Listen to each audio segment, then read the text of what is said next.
Yeah. Njengoba limbona ngikhonapha eZimbabwe embassy nansi isi-empty.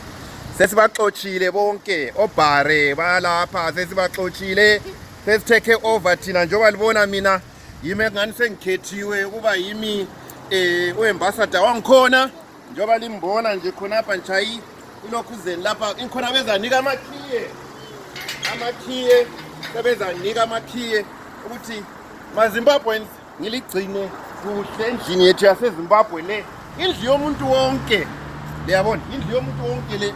Things are not going to be the same anymore. So kuzachiyana kathesi. The people of Zimbabwe have spoken. Sebemtshelile uMgabi ukuthi abasamfuni.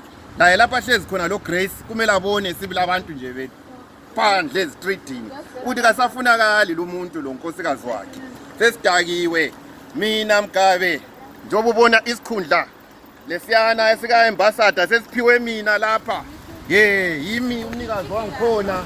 Amakhiya lapha abantu bonke abafuna ama-passport abo wonke ukuthi alungisa renewe hawu khona lokuthi limfonelela ku-cellphone yami lingamfonela sengali-renewela even ngiyavuka ebusuku ngizokulungisela izinto zakho.